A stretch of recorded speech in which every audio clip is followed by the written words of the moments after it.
All right, just doing a little after work practice. Just grabbed the 7-iron, clean face. Yeah, you can see through that glare. Some balls, nice day. It's Thursday. One of my home courses is gonna open up on Sunday, so I'm pretty excited about that. The other one's always one of the last courses in the area to open. They'll probably be closed another 2-3 weeks at least. It's all right. Hair skinny. Not too bad. Groove or too thin. Much better. Usually what happens if I'm just warming up, catch it a little thin, usually what happens is I get quick. That's a big mistake with a lot of players is they don't finish their backswing, they get a little quick with their tempo and they just rush everything. Another mistake most people make is everything gets too far open, left behind them. There's a lot of instruction these days about getting everything open, and I think that's pretty terrible advice considering most people, their body and hips are too much open at the moment of impact. I've always been a firm believer in, this is more of a feel that Nicklaus used. I think I've mentioned this before in videos of when I get to the top, basically the tag on your shirt facing the target, trying to leave it there for as long as possible, and then through impact, feeling like my chest or the buttons on my shirt, if I had a button up, are behind the ball still. So I don't get everything out in front and the club left behind me. Or another feeling basically doing the same thing is getting your hands in front of your thigh, not letting your thigh come up and your foot come up and getting your hands out here, but rather, keeping that foot down and letting your hands drive through. And also if you end up, if I'm here and just open my chest, look where the club goes, it just goes over it. Versus if I do the opposite, if I keep my chest closed, which I wouldn't do this, but it just drops to the inside. So kind of a nice happy medium in between those two. Of course, the feeling of having your chest here, in reality, it's still in front of the ball, but it just keeps it from getting too far out in front of the ball. I'm gonna feel that here. I'm gonna feel like I keep my chest back for as long as possible, and through impact, it's still back here. It's just a feel, not a real.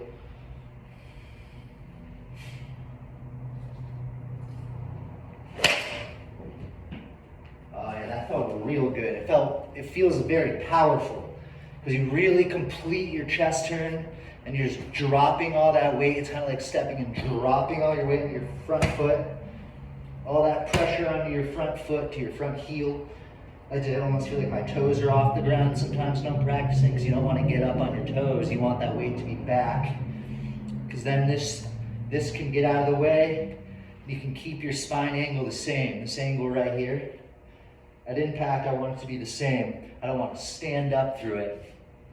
But something that's being preached a lot these days, which I actually disagree with, I guess I'm a very classic, I want my swing to be somewhere near like an Adam Scott or early 2000s Tiger, where at impact, I want it the same.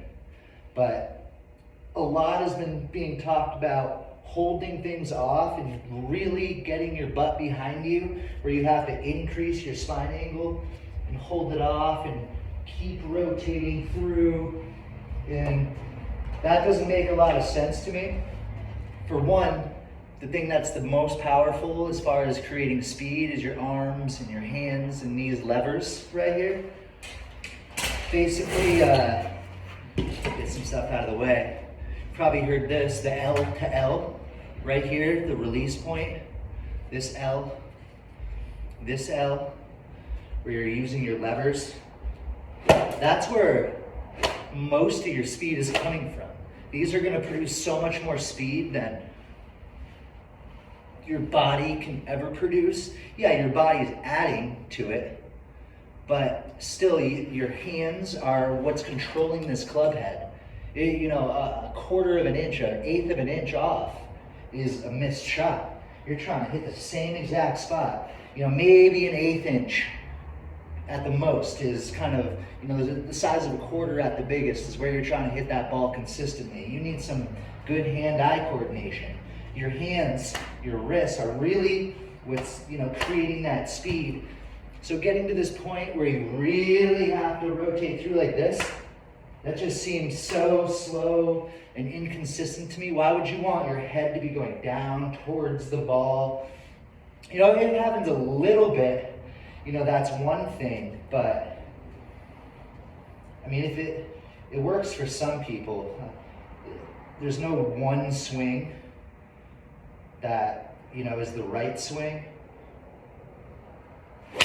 But what makes most sense to me is keeping that spine angle the same, not increasing it where you have to hold everything off.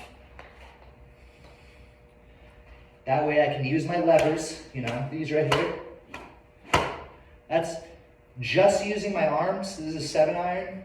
I hit my 7-iron usually about $165-ish, just a normal stock swing. I can easily hit it 150, I bet, just like that. I pulled it because I was just using my arms. Just with my arms, I could probably hit that 150-ish. So my ground forces in my body, they're maybe adding, 20 yards to it. They're definitely adding to it, but most of your power is definitely from your arms. Because if I didn't use any of these levers right here, basically this is as fast as my body can move. So I'm kind of adding that speed, to this speed, which is obviously much, much faster. But again, in modern instruction, they don't talk a lot about arms and hands, and really that's all it is. Not all it is, but that's the biggest component to hitting far, consistent shots. Or sculling them like that. That was a straight up skull. I call it a skull. There's a few groups thin.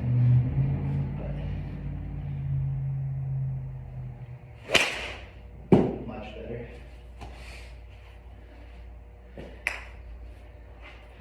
Happens when you rush, especially on the course. Never rush.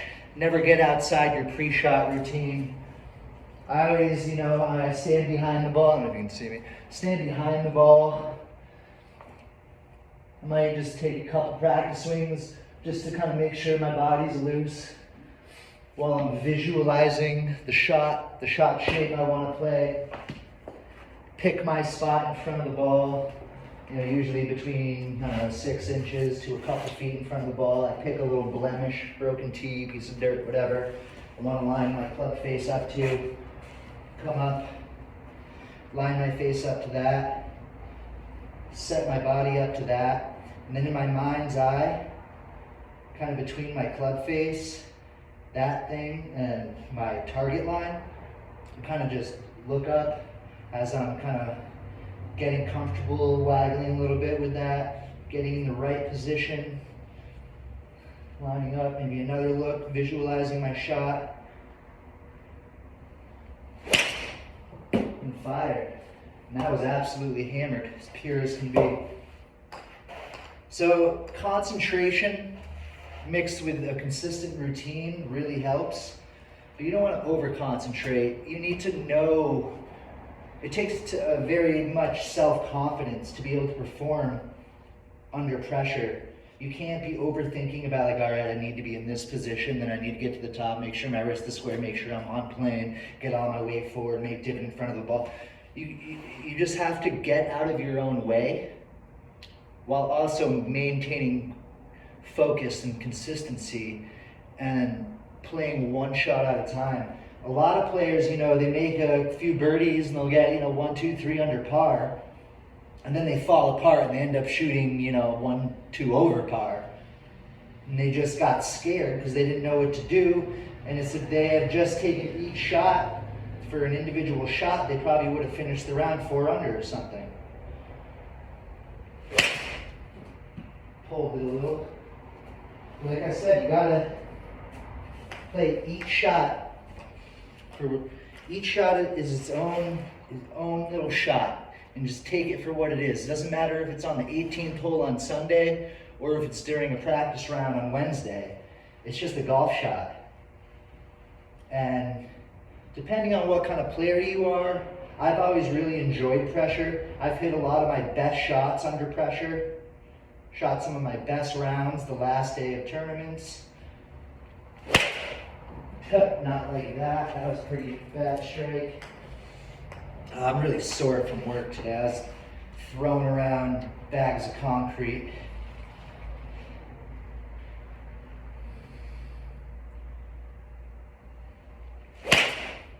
Much better. Tend to get quick. Don't finish my backswing when I'm sore. Just what I was talking about. That's where a lot of speed comes from, is making sure you get a nice backswing. And honestly, when I'm really trying to rip it, I like to feel very loose at the top. So maybe you can see it. The difference between a little sawed off, if I was only hitting 150 yard 7-iron, if you notice my wrist kind of doesn't end up breaking too much right here, just kind of a short little backswing and fire through. Versus if I was trying to hit this, 180 yard 7-iron, I'd take a much bigger swing and I'd kind of get a little more of this like flop at the top, which in return kind of gives me even more lag and more speed through the shot. So it'd be more of like a 150 yard shot, a little puncher. First I was really trying to rip it, it'd get that at the top. And it just allows you to whip through it. Being stiff and rigid is always going to slow you down. And you got to know how to make a proper backswing. It's one of the most important things, and I see so many people making such terrible backswings, not in the sense of playing or where their hands are, but just the turn in general. People take backswings like this a lot, where they're just, and it might look like I'm fairly far at the top, but if my arms were where they should be, I'd only be this far. You see the difference? Is it just because I let my hands go to here doesn't mean I made a full backswing. That's really where my hands would be if my arms were in the proper place. That's why pros, they swing up just short of parallel, but their back is facing the target. So many amateurs, their back barely turns. It's almost halfway between the ball and in back of them. Then pros, you watch and they're turning all the way back, but they're not going like this. That's where amateurs' arms would be if they made a full turn, because they're letting their arms collapse and letting their wrists fold. When your arms and your chest, this triangle right here, you want to try to keep that triangle moving back. If you look, if I were to turn this way, the club's right in front of me at that point. If I just swing with my arms back to here, and I turn, the club's over there. There's a big difference. So try to stay connected where, just like, this is a good drill even, if you try to get this turning back, that's as far as my backswing should go, right there.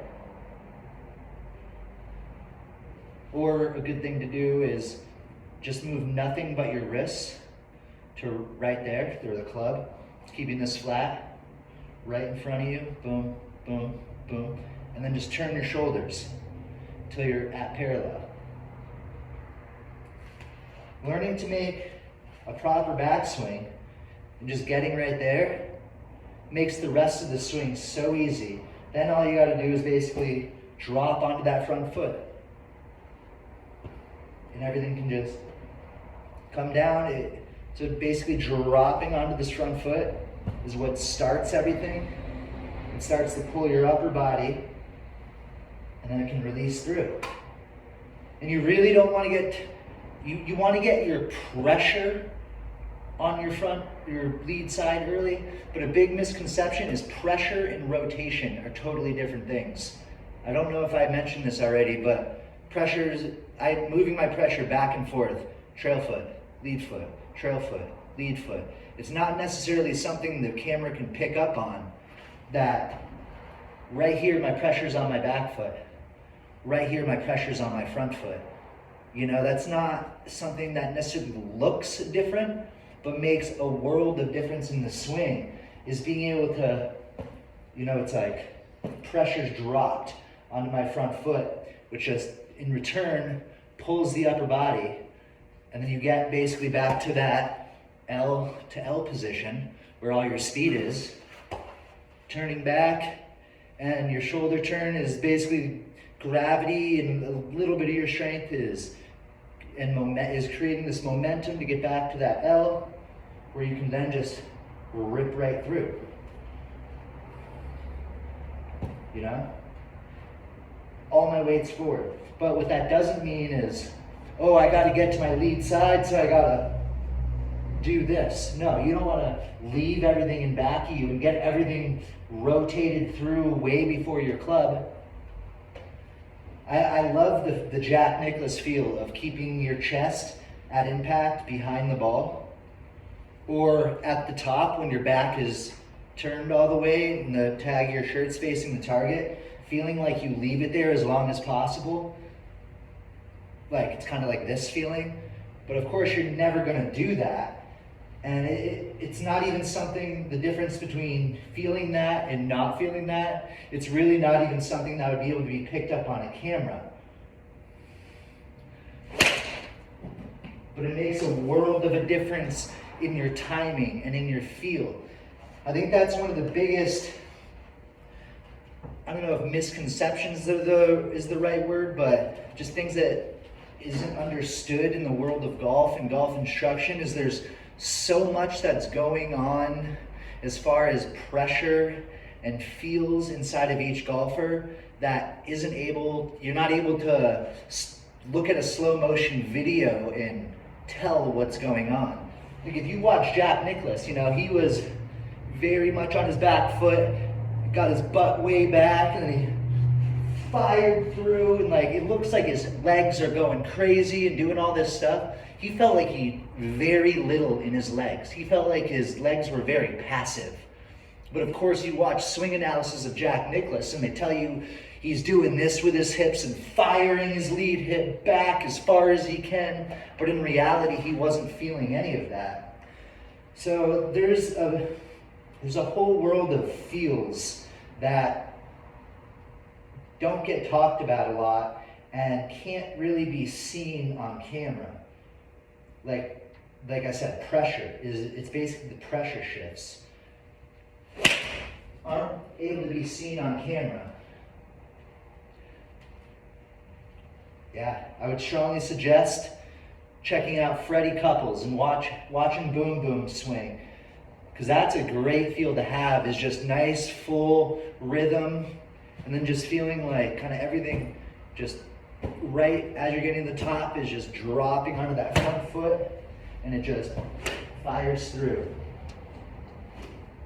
And I think having some of those feels of just falling on, it's kind of a fall onto your front foot at the top, that, and not letting your body outrace your hands, can almost feel like you're leaving your chest back in a sense and hitting it like this, but it's not going to happen. It's just the feeling of that. And you just fire through. There's a groove thin.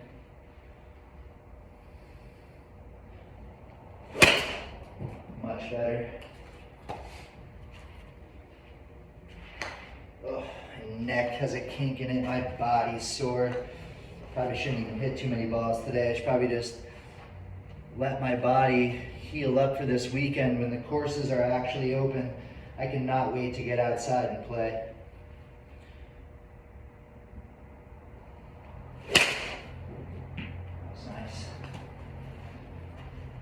And it should be effortless when you're creating speed. You hear it from every great player. When they wanted to hit it further, they felt more relaxed, smoother. It's almost, you feel like you're swinging softer. And I'm only about 155 pounds. I mean, sure, I'm in pretty good shape. You know, I got a six-pack. I got decent muscles. But it's still a lot of effortless power that I'm using to go through the ball. I can hit the ball about 290, 300 yards in the air with my driver. And I'm not a big guy. Just shy of 6 feet, 155 pounds. But I know how to use the club, momentum and gravity, and my levers, you know, to produce speed. It's just not that hard. It's very easy. And the thing is, a lot of people put so much effort into it and produce very little speed. And it's just they don't know what they're doing. It's not about how hard you're swinging or how much effort you're putting into it. It's effortless power. That's very much a real thing. And I would suggest looking at your own swing in the camera and having a game plan and knowing where you want to be. Don't just jump around tip to tip, instructor to instructor. Like I was mentioning, I want to be neutral. I want to be right here square. I don't want to be dropping too far to the inside. I don't want to be coming over the top. I essentially want to come up on a plane and down on the same plane. Boom, boom, boom, boom. I want my spine angle the same at impact. I don't want to be standing up. I don't want to be increasing it. There's no reason for all that unnecessary movement. I want to be as consistent and neutral as possible through my swing. What are we at here? All right, a little over 22 minutes. I should probably call it quits. Here, no, I'm gonna actually head out of here. Like I said, my body's really sore. I'm gonna rest up today. But yeah, keep grinding. Maybe next time I'm making a video, I might actually be able to get outside and hit some. Peace.